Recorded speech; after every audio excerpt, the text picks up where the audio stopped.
وأقسم جل جلاله بالشفق والليل وما وسق والقمر إذا اتسق وأقسم لتركبن طبقا عن طبق والصلاة والسلام على أحمد الحادي محمد الشافعي صلى الله تعالى عليه وسلم وعلى آله وأصحابه الطيبين الطاهرين الغر الميامين رضوان الله تعالى عليهم أجمعين. أما بعد فقد قال الله تبارك وتعالى في كلام المجيد والفرقان الحميد: هو الذي أنزل عليك الكتاب منه آيات محكمات هن أم الكتاب وأخر متشابهات. وقال النبي صلى الله تعالى عليه وسلم: فضل كلام الله على سائر الكلام كفضل الله على خلقه، أو كما قال رسول الله صلى الله عليه وسلم، أو قريبا من ذلك أو دون ذلك أو غير ذلك أو شبها من ذلك. اللهم صل على محمد كما ينبغي له، اللهم صل على محمد كما شهدت بشأنه منذ خلقت الدنيا إلى يوم الدين يا ملك الديان. سبحانك لا علم لنا إلا ما علمتنا إنك أنت العليم الحكيم.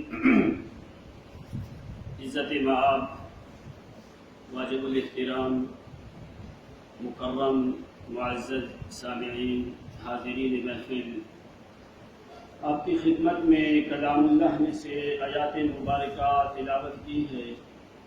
بارگاہ بے مثل میں التجا اور دعا ہے کہ اللہ تعالیٰ تھوڑے سے وقت میں صحیح کلام اللہ کے مطابق کہہ سکنے کی توفیق عنایت فرمائے۔ وما توفیقی الا باللہ العلی العظیم۔ جو بھی انسان اس دنیا کی زندگی میں آیا ہے، اللہ تعالیٰ کی ایسی ذات ہے جو ہمیشہ انسان سے محبت کرتی ہے۔ وَأَحْيَانًا کبھی ایسا ہوتا ہے اللہ تعالیٰ کسی انسان سے نفرت نہیں کرتا، اللہ نفرت کرتا ہے انسان کے جرم سے۔ انسان سے اللہ تعالیٰ نفرت کرتا نہیں۔ اللہ تعالیٰ نے انسان کو کیوں پیدا کیا ہے؟ تاکہ سعادتاً فی الدنیا والآخرہ، تاکہ انسان جو ہے دنیا کی زندگی میں بھی سعادت مند بنے اور مرنے کے بعد بھی یہ سعادت مند رہے۔ اور اس کے لیے اللہ تعالیٰ نے قانون کیا نازل کیا ہے کہ انسان جو ہے کیسے دنیا کی زندگی میں سعادت مند ہو سکتا ہے اور کیسے انسان مرنے کے بعد سعادت مند ہو سکتا ہے۔ ہمیشہ اللہ تعالیٰ نے انسان کو راغب کیا ہے اس زندگی کی طرف جس زندگی کی انتہا نہیں ہوتی۔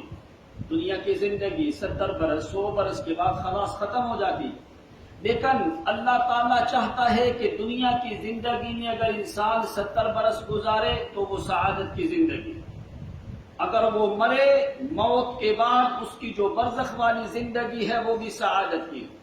فرمایا بعد الموت بالسعادہ وعند الحساب بالسعادہ وعند الحشر بالسعادہ وعند المیزان بالسعادہ۔ فرمایا مرنے کے بعد وہ پہلی قبر میں سعادت کے ساتھ جائے، فرمایا حساب کے دن وہ سعادت کے ساتھ ہو، میزان کے دن وہ سعادت کے ساتھ ہو، اس کا حساب سعادت کے لیے ہو۔ کیوں؟ فرمایا وَأَمَّا الَّذِينَ سُعِدُوا فَفِي الْجَنَّةِ خَالِدِينَ فِيهَا۔ اگر دنیا کی زندگی اس نے سعادت والی گزاری تو مرنے کے بعد فرمایا سعیدو، سعادت مند جو لوگ ہیں ان کو میں خاص جنت میں داخل کروں۔ اب تم قرآن سے پوچھو یا اللہ تم نے دنیا میں سعادت کے لیے کون سا قانون نازل کیا؟ کیا چیز ہے کہ جو انسان جس قانون پہ عمل کرے تو انسان کی دنیا کی زندگی بھی سعادت والی ہو اور مرنے کے بعد آخرت کی زندگی بھی سعادت والی ہو؟ اب قرآن مقدس نے ایک بڑا قانون ذکر کیا ہے۔ 16واں سپارہ سورۃ طٰہٰ کی پہلی آیت دیکھو، اللہ تعالیٰ نے کیا فرمایا؟ اللہ فرماتے ہیں طٰہٰ مَا أَنزَلْنَا عَلَيْكَ الْقُرْآنَ لِتَشْقَىٰ۔ شقاوت آتی ہے سعادت کے مقابلے میں، سعادت کے مقابلے میں شقاوت آتی ہے۔ سعادت اور شقاوت ہوتا ہے بدبختی، سعادت ہوتا ہے سعادت مندی، خوشمندی۔ تو فرمایا ہم نے قرآن کو نازل نہیں کیا شقاوت کے لیے، اس لیے ہم نے قرآن کو نازل کیا ہے سعادت کے لیے قرآن کو نازل کیا۔ بڑا قانون کیا ہے کہ تیری دنیا کی زندگی بھی سعادت مند بنے اور مرنے کے بعد بھی تیری زندگی سعادت والی ہو۔ تو قانون کیا ہے؟ اللہ تعالیٰ کا قانون ہے، فرمایا قرآن کو مضبوطی سے پکڑ لے، تیری دنیا کی زندگی بھی سعادت والی اور مرنے کے بعد بھی تیری زندگی سعادت والی۔ کیوں؟ اس لیے کہ یہ کتاب سعادت والی کتاب ہے، بلند کتاب ہے۔ جدھر جدھر قرآن رہتا رہا، جدھر جدھر قرآن موجود رہا، اللہ تعالیٰ نے اس مقام کو سب سے زیادہ عزت والا مقام کہا۔ قرآن پاک نے کیا فرمایا اور قرآن کیسے نازل ہوا، کس طریقے سے قرآن نازل ہوا ہے؟ جدھر جدھر قرآن گزرتا رہا اللہ تعالیٰ اس مقامات کو سعادت بخشتا گیا۔ پہلے مقام کے اوپر قرآن مقدس کدھر ہے؟ لوح محفوظ کے اندر۔ قرآن نے خود ذکر کیا بل هو قرآن مجید فی لوح محفوظ، لوح محفوظ میں قرآن۔ دوسرے مقام پہ اللہ تعالیٰ نے سورۃ زخرف میں فرمایا حامیم والکتاب المبین انا جعلناہ قرآنا عربیا لعلکم تعقلون وانہ فی الکتاب، الکتاب لوح محفوظ کے اندر قرآن محفوظ ہے۔ لوح محفوظ کی صفت بھی ذکر کی الکتاب، اور قرآن کی صفت بھی ذکر کی الکتاب سورۃ آل عمران کے اندر۔ الکتاب کا لفظ قرآن مقدس میں 3 مقامات کے اوپر موجود ہے۔ ان میں سے ایک الکتاب کا مطلب ہے لوح محفوظ، اور دوسرا سورۃ آل عمران میں جو ہے ہن الکتاب، فرمایا یہ کتابوں کی اصل ہے۔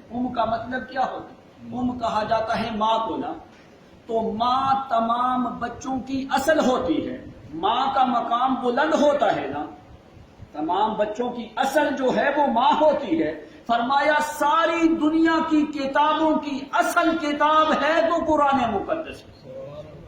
جس طرح تمام رشتوں میں سب سے زیادہ مقام بلند ماں کا ہوتا ہے، اسی طرح آسمانی اور دنیاوی تمام کتابوں میں سب سے زیادہ بلند مقام ہے تو قرآن مقدس ہے۔ اس لیے اللہ تعالیٰ نے فرمایا لدینا وَإِنَّهُ فِي الْكِتَابِ لدینا لعلی حکیم، کہ لوگوں میں خدا کے ہاں سب سے زیادہ بلند کتاب ہے تو قرآن مقدس ہے۔ پہلے لوح محفوظ میں رہا، وہاں پہ اللہ تعالیٰ نے کیسے اتارا؟ سب سے پہلے جس طرح کسی بڑے آدمی نے آنا ہوتا ہے نا، لوگ راستوں کی ناکہ بندی کرتے ہیں کہ کوئی اور آدمی راستے میں داخل نہ ہو جائے۔ جس وقت اللہ تعالیٰ نے لیلۃ المبارکہ، لیلۃ القدر کی رات میں ایک ہی دفعہ لوح محفوظ سے قرآن پاک کو بیت العزت میں نازل کر دیا۔ بیت العزت آسمان دنیا کے اوپر عزت والا مقام ہے، اس کو لفظ کیا ملا؟ بیت العزت۔ کیوں بیت العزت ہے؟ کہ عزت والی کتاب وہاں پہ نازل ہوئی۔ اس کے بعد پھر اللہ تعالیٰ نے آہستہ آہستہ قرآن کو بیت العزت سے منتقل کیا زمین کے اوپر۔ اب کیسے قرآن لوح محفوظ سے بیت العزت میں قرآن کیسے آیا؟ تم قرآن پاک سے خود پوچھو۔ فرمایا جس وقت قرآن کو اللہ نے نازل کیا، تمام آسمانوں کے راستوں کو بند کر دیا، کوئی راستہ ایسی مضبوط ناکہ بندی کی کہ تاکہ کوئی فرشتہ یا کوئی جن قرآن کا کوئی کلمہ چرا کے نہ لے جائے۔ اللہ تعالیٰ نے کیسے ناکہ بندی کی؟ قرآن خود ذکر کرتا ہے جنات جو تھے یہ آسمانوں کی طرف جاتے تھے، آسمانوں کے اوپر جا کے کسی کونے کنارے پہ بیٹھ کے یہ ملائکہ کی باتیں سنتے تھے، پھر وہاں سے سن کے زمین کے اوپر آ کے اپنے جو تھے نا نجومی کاہن جو لوگ تھے ان کو آ کے بتاتے کہ بھئی آسمانوں پہ یہ باتیں ہوئی ہیں، زمین کے اوپر یہ حوادث ہونے والی۔ سورۃ جن دیکھو تو جس وقت اللہ تعالیٰ نے قرآن کو نازل کرنا تھا، تمام راستوں کی ناکہ بندی کر دی گئی، تمام آسمان کے دروازے بند کر دیے گئے۔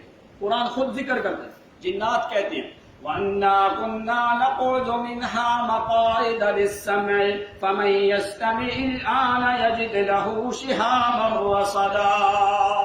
پہلے تو ہم آسمان کے اوپر چلے جاتے آسمان کے اوپر جا کے کسی کونے کنارے میں بیٹھ جاتے ملائکہ کی باتیں سننے کے لیے.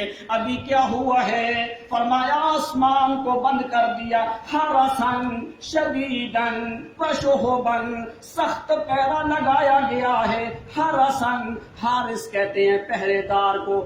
حرسن، مضبوط پہرے دار کھڑے کیے گئے ہیں. آسمان کے کناروں کے اوپر ملائکہ کی جماعتیں کھڑی ہیں. فرمایا حرسن شدیدن، بڑا سخت پہرا اللہ کریم نے آسمانوں کے اوپر لگایا ہے. شدیدن، حرسن شدیدن، اتنا سخت پہرا ہے کہ کسی سوراخ سے بھی آسمان کے اوپر داخل ہونے کی ہمیں اجازت مل سکتی.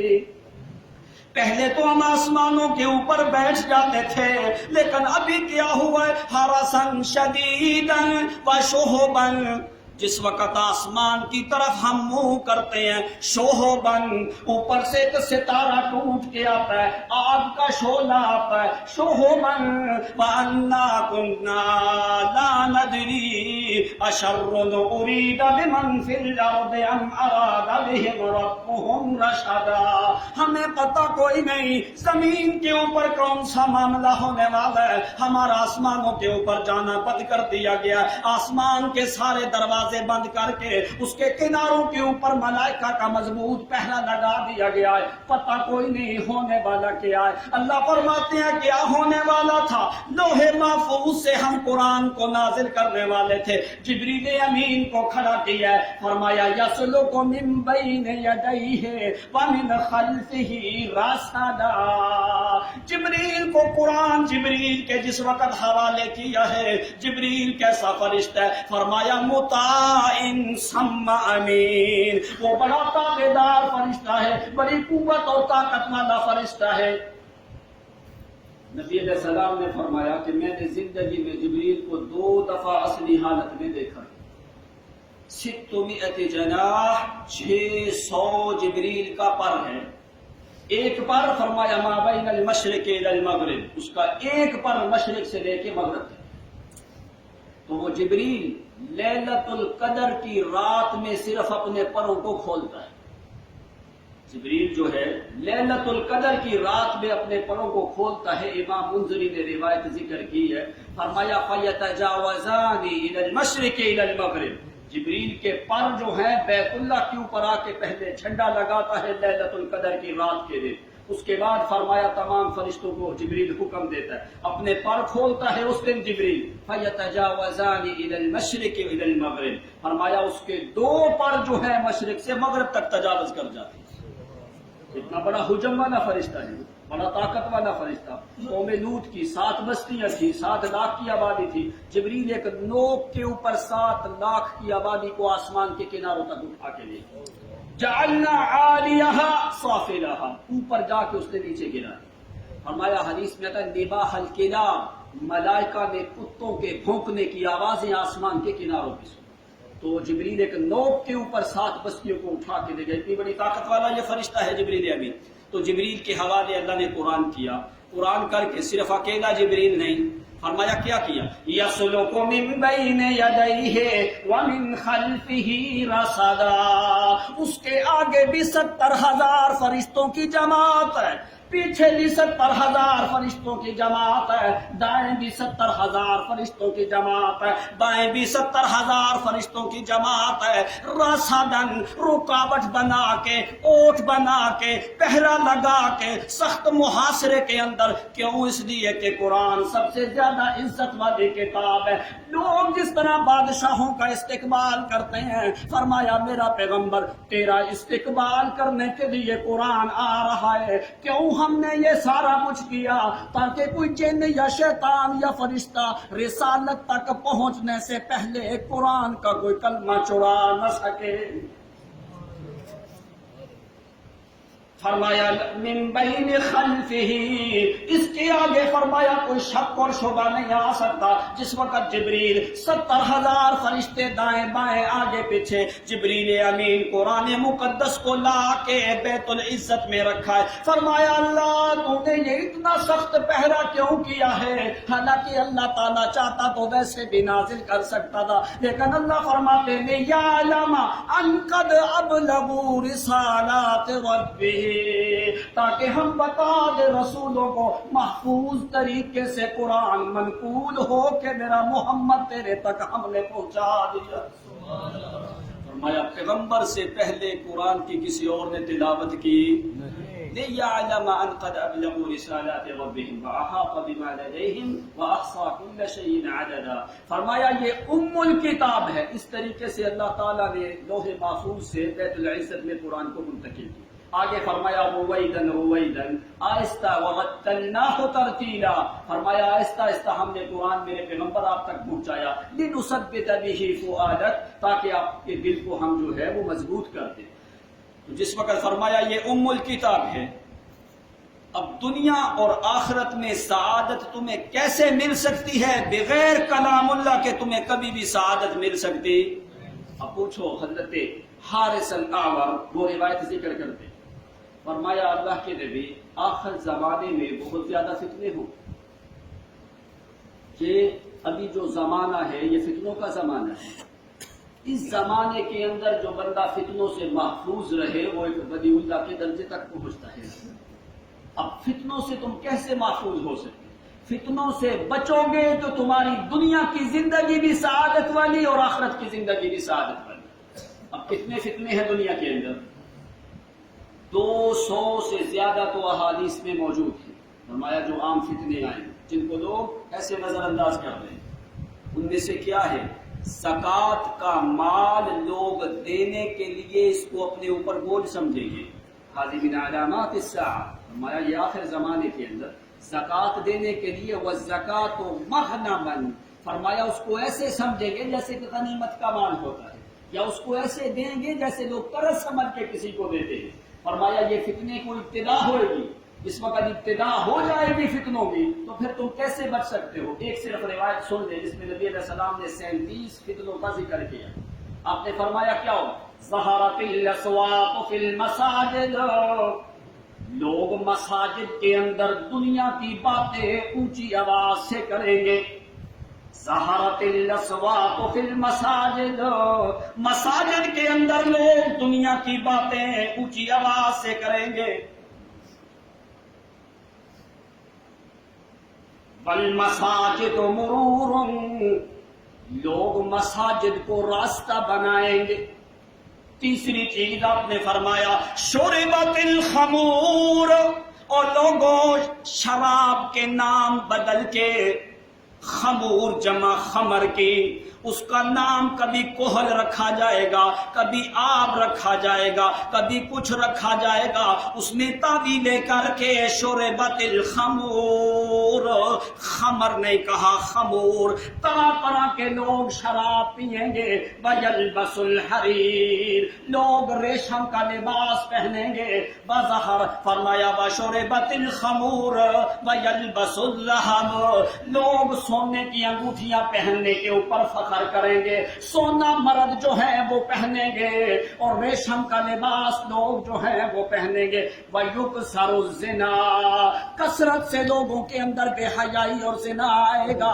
وَيُكْثَرُ الْحَرْجُ، چھوٹی چھوٹی باتوں کے اوپر قتل و غارت شروع ہو جائے گی، زنا کی کثرت ہو جائے گی، بے حیائی عام ہو جائے گی۔ وَظَهَرَتِ الْقَيْنَاتُ وَالْمَعَازِفُ، گلی کوچوں کے اندر گانا بجانا، طبلہ سرنگی والی جو عورتیں ہوتی ہیں، قینات والمعازف، جو شیطان کے آلات ہیں وہ کثرت سے پھیلیں گے لوگوں کے گھروں گھروں کے اندر، گانا بجانا عام ہو جائے گا لوگوں کے گھروں کے اندر۔ قینات والمعازف، یہ گانا بجانا عام چلنے لگے گا۔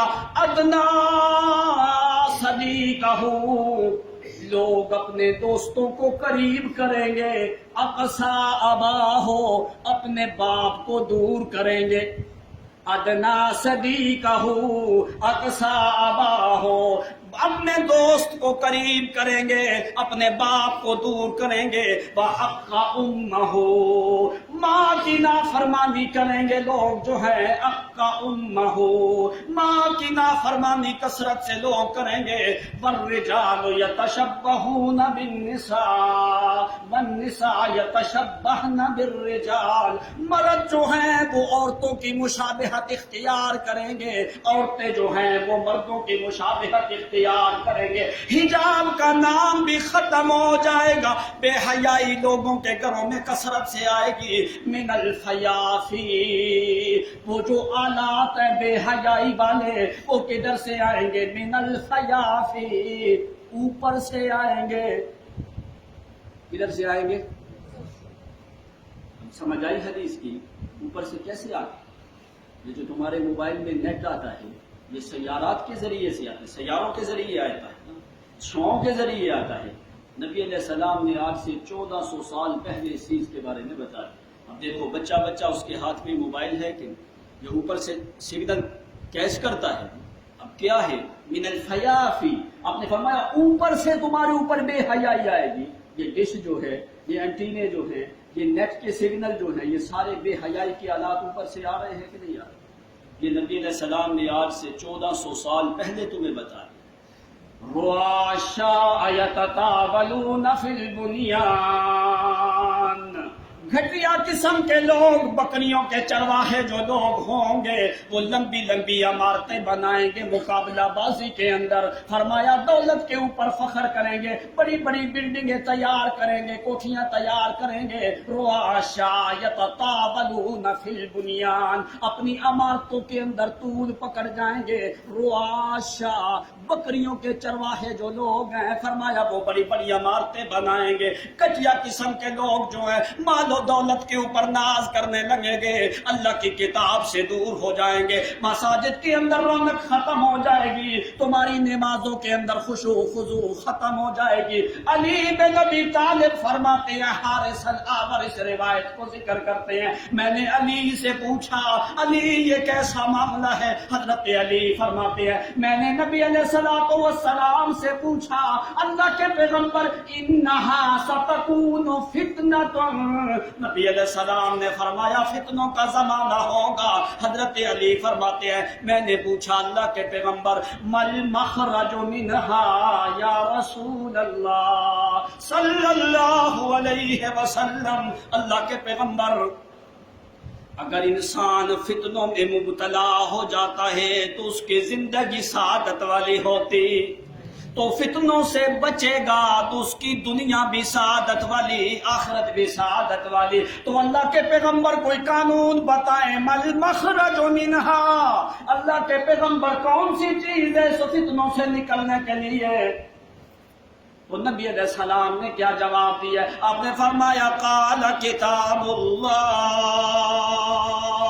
او لوگوں ایک ہی ذریعہ ہے فتنوں سے بچنے کے لیے، تمام تر فتنوں سے محفوظ رہ سکتے ہو تو ایک ہی ذریعہ ہے، قال کتاب اللہ فیہ نبأ ما قبلکم وخبر ما بعدکم وحکم ما بینکم وہو الفصل لیس بالحزل من ترکہ من جبار قسمہ اللہ ومن ابتغى الہدى فی غیرہ اضلہ اللہ وہو حبل اللہ المتین وہو الذکر الحکیم وہو الصراط المستقیم من قال به صدقا ومن عمل به اجرا ومن حکم به عدلا۔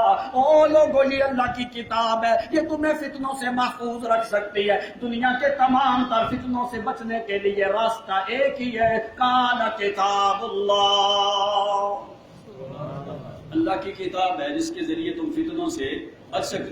فیہ نبأ ما قبلکم، اس میں خبریں تم سے پہلے لوگوں کی بھی موجود ہیں، فیہ نبأ ما قبلکم وخبر ما بعدکم، قیامت تک آنے والے حالات کو کنٹرول کرنے والی جو ہے وہ اللہ کی کتاب ہے، فیہ نبأ فیہ خبر ما بعدکم وحکم ما بینکم، تمہارے درمیان یہ حکمت اور حکم اور حکم بن کے آئی ہے، فیصلہ کرنا ہو تو قرآن سے فیصلہ لے، فرمایا فحکم ما بینکم وہو الفصل لیس بالحزل. اس کے فیصلے اٹل ہوتے ہیں، اس میں گمان کا گنجائش نہیں، اس میں شک کوئی نہیں، وہم کوئی نہیں، خیال کوئی نہیں، تصورات کوئی نہیں، جھوٹے قصے کوئی نہیں، کہانیاں کوئی نہیں، افسانے کوئی نہیں، اساطیر کوئی نہیں، اس میں خیالات تصورات کوئی نہیں. لقول فصل وما هو بالحزل. فرمایا سن لو لوگوں، من ترکہ من جبار، جس نے تکبر کر کے قرآن کو چھوڑ دیا، قسمہ اللہ، اللہ تعالیٰ اس کے ٹکڑے کر کے رکھ دے گا. وَمَنِ ابْتَغَى الْهُدَىٰ فِي غَيْرِهِ أَضَلَّهُ اللَّهُ. اور جس نے کلام اللہ کو چھوڑ کے کسی اور کتاب کو ہدایت اور ایمان کی کسوٹی بنایا، أَضَلَّهُ اللَّهُ، اللہ تعالیٰ اس بندے کو گمراہ کر دیتے ہیں. مَنْ قَالَ بِهِ صَدَقَ، جس نے قرآن کی بات کی اس نے سچ کہا.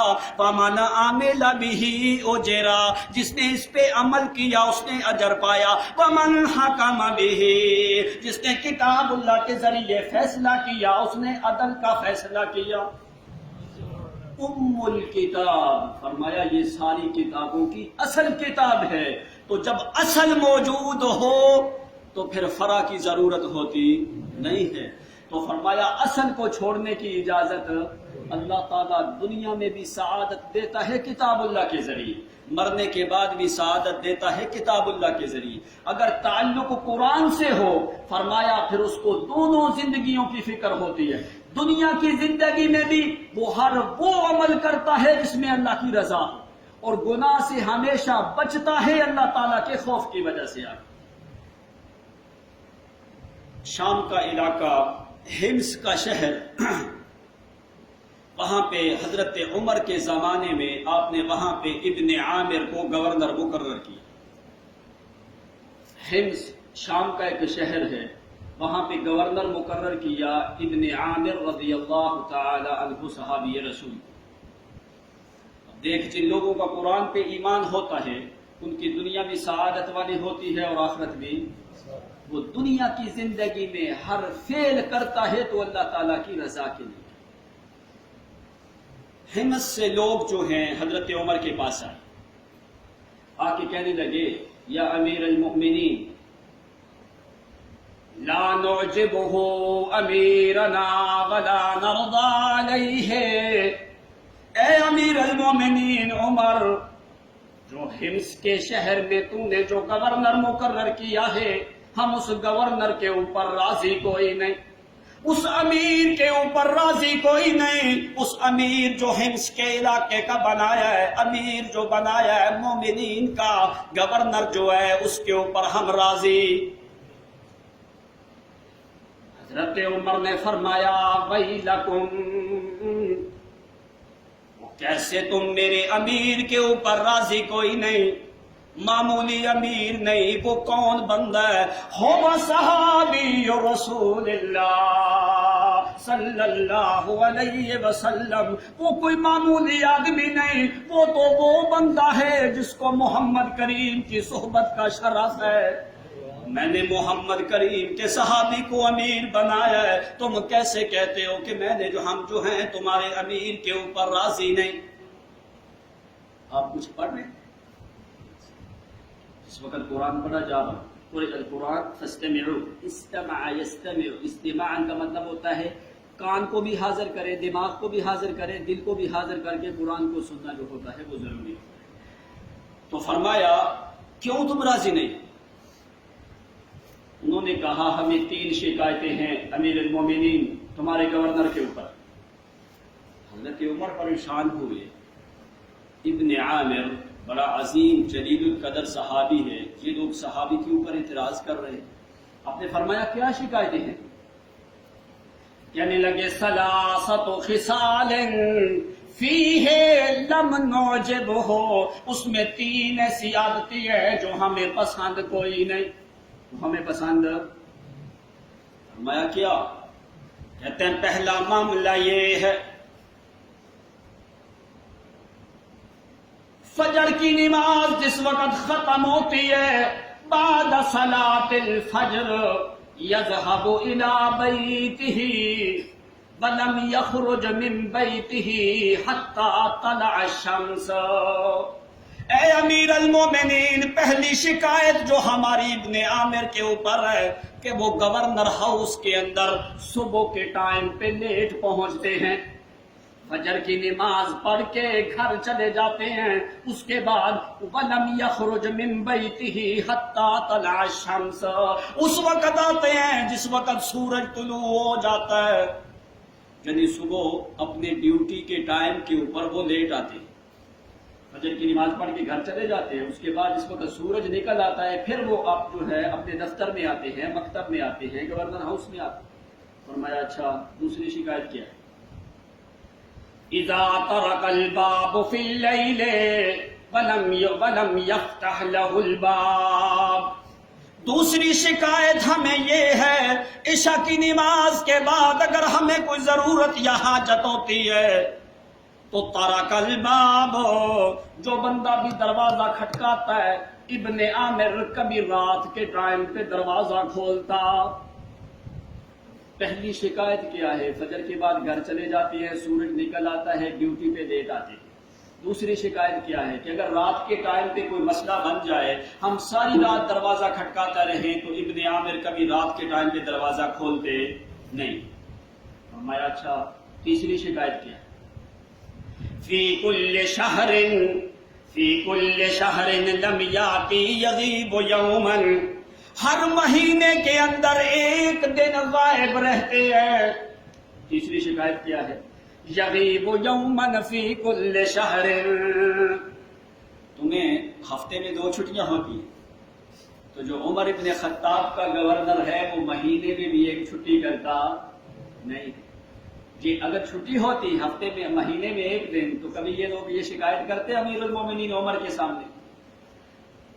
یغیب یوما فی کل شہر یا امیر المومنین، اے امیر المومنین مہینے کے اندر ایک دن ہمارا گورنر غائب رہتے ہیں، چھٹی کرتے ہیں، آتے کوئی نہیں گورنر ہاؤس کے اندر۔ حضرت عمر نے فرمایا اچھا ٹھیک ہے، میں ابن عامر کو طلب کرتا ہوں۔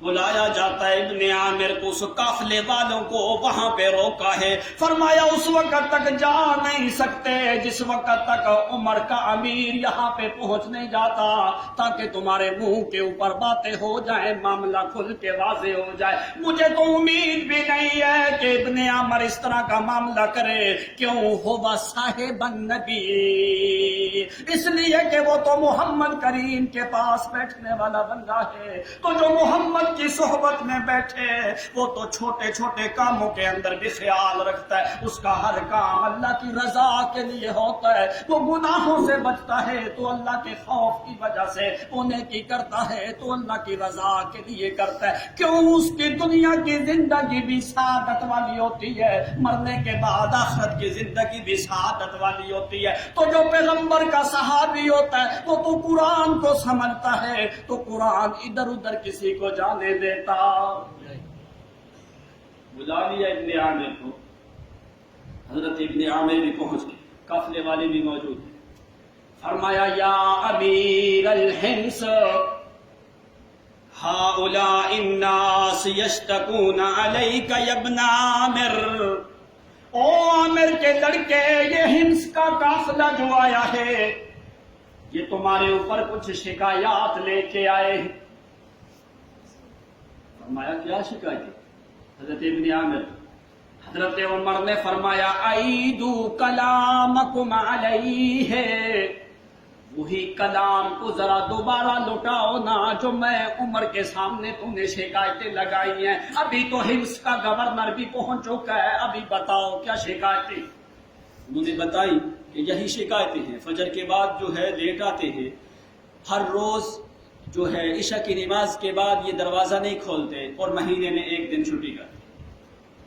حضرت ابن عامر فرماتے ہیں یا امیر المؤمنین واللہ ھذا سری بینی و بین رب العباد لا اريد ان اکشف، اے امیر المؤمنین یہ میرا اور میرے اللہ کے درمیان ایک راز تھا، میرا اور میرے اللہ کے درمیان ایک راز تھا، اس کو میں ظاہر نہیں کرنا چاہتا تھا، لیکن ابھی مجبوری ہے تاکہ ان لوگوں کے ذہنوں کے اندر جو بات آئی ہے، جو خلش آئی ہے، جو گمان غلط آئے ہے، وہ ختم ہو جائے۔ ورنہ میرا اور اللہ کریم کے درمیان ایک راز تھا، ان تین باتوں میں ظاہر نہیں کرنا چاہتا تھا، لیکن ابھی امیر المومنین عمر میں تمہارے سامنے بیان کر دیتا ہوں۔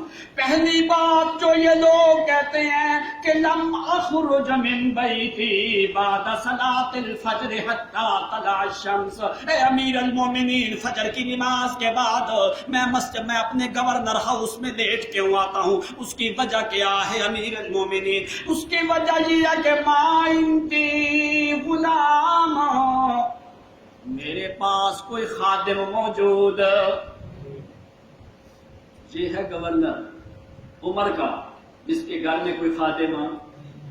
ما عندی غلام، اے امیر المومنین میرے پاس کوئی خادم، وزوجتی مریضہ لا تستطیع ان تتحرک، اے امیر المومنین میرے گھر کے اندر چھوٹے تین معصوم بچے موجود ہیں، میری بیوی بیمار ہے، وہ چارپائی سے اٹھنے کی طاقت رکھتی، لا تستطیع تتحرک، اس میں طاقت کوئی نہیں کہ وہ چارپائی سے اٹھ سکے۔ وما عندی غلام ولا خادم، میرے پاس کوئی نوکر بھی کوئی نہیں، غلام بھی کوئی نہیں، خادم بھی کوئی نہیں، بیوی